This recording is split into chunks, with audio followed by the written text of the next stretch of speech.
Hola.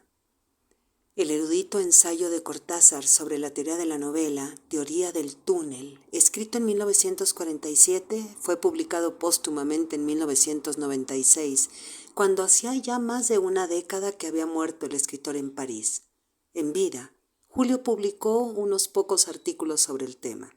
Uno de ellos, Notas sobre la novela contemporánea, aparecido en la revista Realidad en 1948, resumía algunas de las ideas que había desarrollado en Teoría del túnel, que lleva como subtítulo Notas para una ubicación del surrealismo y el existencialismo. Aquí Cortázar realiza una investigación profunda sobre las dos corrientes del arte y el pensamiento francés más destacadas de la primera mitad del siglo XX, con el propósito de ver a la novela como un género experimental, es decir, un cobayo, al escritor como indagador, y al estilo como un caballo de Troya que derrumbe las murallas de fondo y forma narrativas. Escritores como Mallarmé creían que era indispensable el uso estético del lenguaje y que el universo culminaba en un libro. Flaubert, antes que él, se había obsesionado con la forma literaria. Cortázar se pregunta cómo se llegó a esto.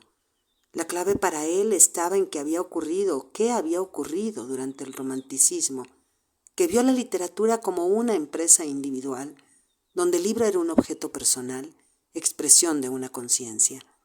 El romanticismo reivindicó los derechos del escritor mediante la valoración del estilo, metáfora del espíritu de rebeldía por sobre la forma y el fondo. Durante la década de los 20, señala Cortázar, muchos escritores se animaron a destruir su literatura y la reconstruyeron sobre nuevas bases. Así aparecieron el dadaísmo y el surrealismo. El dadaísmo liquidó formas, el surrealismo liquidó los fondos. Esto nos revela el trasfondo espiritual de la época. El dadaísta recurría al azar. El surrealista buscaba sustituir la poesía por la vida poética. Frente al escritor anterior, para quien el mundo culminaba en un libro, aparece el nuevo escritor, para quien el libro debe ser un puente hacia lo universal. De aquí surge la célebre frase de Julio. De la Argentina se alejó un escritor para quien la realidad, como lo imaginaba Mallarmé, debía culminar en un libro. En París nació un hombre para quien los libros deberán culminar en la realidad. Para demostrar su nueva libertad, agreden lo literario. Desean crear el lenguaje que mejor conviene para cada situación. Al destruir el lenguaje literario, la realidad está ahí. La poesía siempre ha hecho esto. Ahora le toca a la narrativa barrenar el lenguaje, avanzar por un túnel, reemplazar la estética del pasado, que era un modelo de los escritores tradicionales, por el poético. Frente al escritor vocacional se levanta el escritor rebelde. El escritor convierte al lenguaje en el centro de la narración. Por ello la novela se convertirá en género heterogéneo, extratextual. Además combina dos usos del idioma, el enunciativo, narrativo, y el expresivo, poético. La novela clásica concedía el papel principal al lenguaje enunciativo porque aspiraba a una formulación racional de la realidad y consideraba que la novela era relato. El lenguaje poético, señala Cortázar, difiere del lenguaje enunciativo. Es imagen, metáfora, analogía. El novelista podía en un momento dado emplear un lenguaje poético y además recurrir al encantamiento y crear en su obra un aura poética. La novela se volvió una instancia de la poesía. La dicotomía fondo-forma perdió fuerza, porque la poesía, como la música, es su forma. Apareció la novela de arte que cuestionó lo enunciativo, es decir, lo narrativo. La obra buscaba ser una manifestación, una mediación de la poética total. Es así como la creación del poema en prosa aportó una nueva dinámica a la novela. El desafío para Cortázar fue encontrar una forma narrativa que reuniera lo enunciativo y lo poético. Quería que el elemento poético se impusiera sobre el enunciativo en fondo y en forma. Por ejemplo, en su segunda novela, El examen, escrita en 1950, Cortázar insertó numerosos poemas a lo largo de los capítulos. En Rayuela, lo sabemos, creó situaciones donde el espíritu poético prevalece. La búsqueda de libertad individual fue una constante en su obra. Visión e imaginación guiaron su trabajo.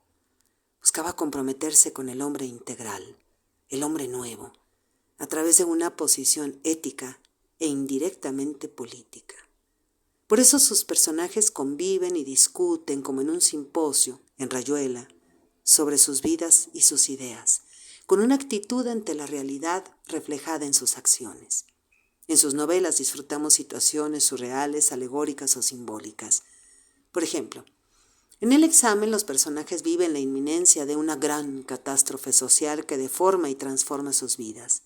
En Los premios, publicada en 1960, los personajes creen viajar en un barco sin dirección conocida. Solo lo creen.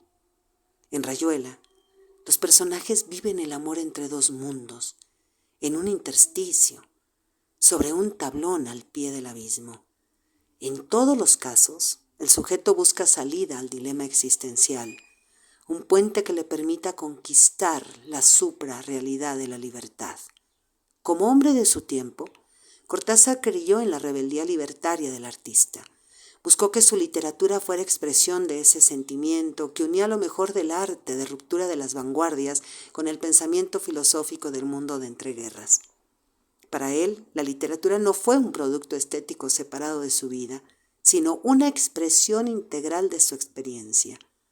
Buscaba unir literatura y vida, como lo proclamaba el existencialismo.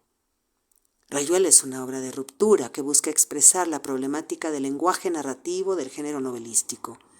Un problema que viven y expresan sus personajes situados todos en dilemas existenciales, mediante sus diálogos y sus acciones. En este sentido, Cortázar es un escritor de síntesis, es decir, asocia la teoría a la experiencia. Julio dedicó su juventud a la lectura, al estudio y a pensar la literatura. Su teoría del túnel, este maravilloso ensayo, es resultado de esa indagación. Lo importante para él era problematizar la novela para crearla como un género experimental. Un cobayo, como ya dijimos, extratextual y lírico. Un caballo de Troya, hemos dicho, que derrumbara las murallas narrativas. Teoría del túnel es uno de los ensayos más importantes sobre la teoría de la novela en Hispanoamérica. Le invito a leerlo. Tenemos una deuda con Cortázar. Soy Margarita Díaz de León, Literatura en Espiral.